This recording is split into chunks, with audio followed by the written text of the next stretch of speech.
Hey all, here OS Reviews. Today we're taking an unboxing and first impressions look at the Umidigi A9. This is a budget Android smartphone that sells for only around $100. It's fully unlocked, runs on a pretty stock version of Android 11, also has a unique feature of a built-in thermometer that you can point at someone's forehead and measure their body temperature, relevant these days since we're still in a pandemic, and otherwise you are getting a interesting MediaTek Helio G25 chipset, which is octa-core clocked up to 2 GHz, and it is one of the latest generation chipsets.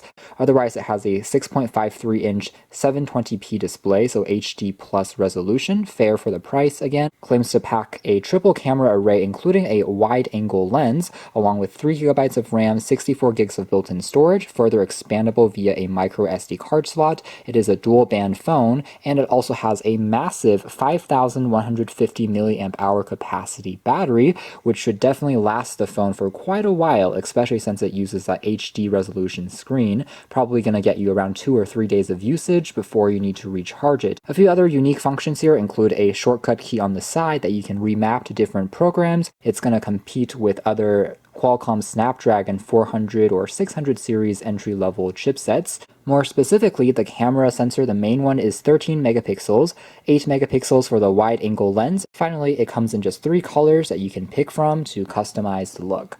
They always seem to make pretty good value-oriented smartphones, and this seems to be yet another example as an entry-level model. It does support 4G LTE bands globally, so it supports AT&T and T-Mobile here in the US, for example.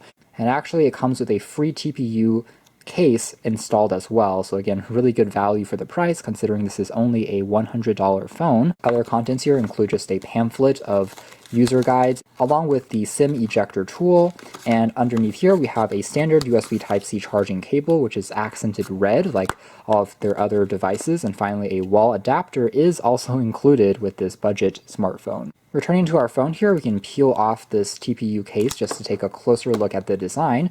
There is, again, a screen protector that has been pre-applied that reiterates some of the specs. So peeling this off, there is still a layer of plastic covering up the screen and protecting it. You can kind of make it out if you look closely. There's a bit of bubbling on some of the edges, but overall it's a pretty nicely applied protector, so it prevents the screen from getting scratched. Otherwise, the phone has a pretty conventional form factor these days. Again, a teardrop notch on the very top along with the earpiece. Bezels are not going to be invisible, but at the same time, they are still quite comfortable for the price range that this phone sits at and looks immersive enough. There is a smaller chin at the bottom, but again, not too bad. Here's a quick size comparison with the Umidigi A7 Pro that we also checked out in late 2020. Not too much has changed here with the new A9 series, which is fine considering that, again, it's still a budget lineup from them. On the base, we have a tapered edge along with the microphone. There is a Type-C port for charging and data transfer along with a loudspeaker. And then on the edges here, we do have a volume rocker and a power key, which feel pretty tactile.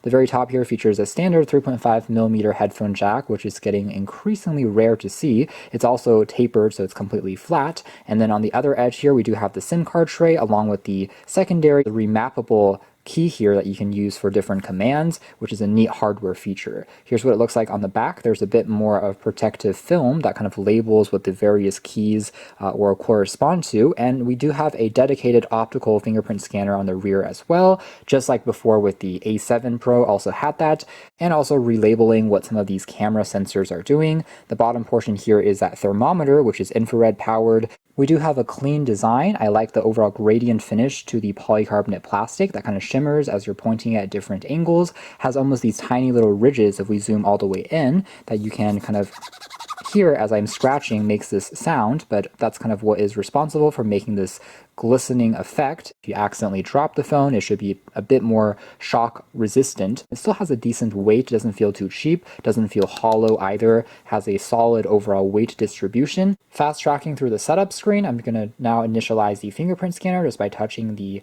panel here and then repeatedly lifting and then tapping again to get all the edges of my fingerprint recorded. And it looks like there's also some maybe over-the-air updates for the software that we pushed over sporadically, but otherwise we are just greeted to the main Android 11 home screen. Overall display brightness does seem to be pretty good here on first impressions.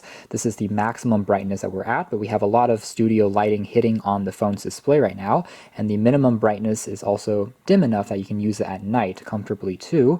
There is the pretty typical drawer that you can use to turn on various features, including activating a dark theme, although this is a conventional LCD IPS display instead of AMOLED, but you can still use this if you want to, and again, viewing angles do seem to be quite good. There's a few other software updates that we can also install over the air from Umidigi that can push and fix certain bugs or improve the overall performance. And we do have, again, a very stock overall interface, meaning we can swipe over to the left to access some news feeds. Very clean. That means you won't get any additional applications installed aside from just the essential ones from Google that are still trying to update right now in the background, and a few other ones on the side here, including FM radio, a voice recorder using the microphone, calculator, utility tools. We have Zello, which is a free push-to-talk walkie-talkie service that uses internet connection so that someone else that also uses this app, you can basically communicate with them if they have internet just by tapping on the key on the side. It's kind of like a version of a social networking app. Then the only other custom app here is just the thermometer, just to take advantage of that extra sensor, and so you're able to point it at someone from about 1 to 3 centimeters away, and afterwards just tap on measure. You can also measure the temperature of objects as well, like food, for example, which is interesting, and then store the results over here. Of course, we'll be doing more testing in our review, so be sure to stay tuned when we talk about the accuracy and the performance of the phone as a whole. In terms of swiping over the main home screen, it does feel fluid enough, and the camera app, if we just quickly launch into it, has a slightly different layout as well compared to stock Android, but it gives us options like turning on HDR, and there is an AI optimization mode, so depending on what you're pointing at, it can recognize 13 different types of objects and automatically adjust saturation and contrast to get the best effect depending on what you are looking at, which is a pretty neat function that just a year or two ago would have been found on more expensive or flagship grade phones, but now we get it even on a super budget phone like this. Then here's what the settings look like.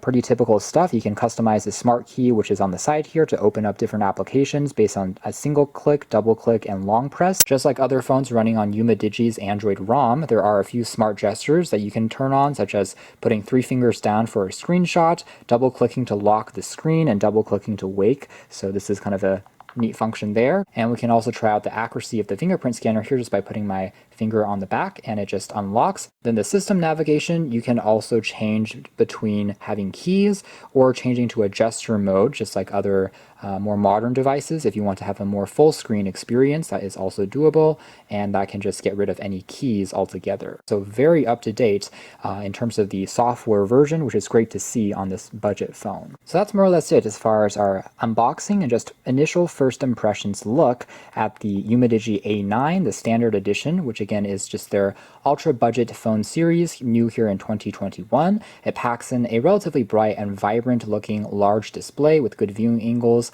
along with a few extra features for this low price, including a built-in thermometer, which is interesting to have, just to quickly detect if you have a fever, if you're feeling ill or not, and also a wide-angle lens, which is great to see as well. And overall, again, improved performance thanks to a current generation architecture processor from MediaTek, which is octa-core, along with 3 gigabytes of RAM, large battery, and USB Type-C. It's all pretty promising to see at this low price, so be sure to stay tuned again for a full review coming out soon. But for now, that's been our video. Thanks for watching here at OS Reviews. That's been our unboxing of the Umidigi A9.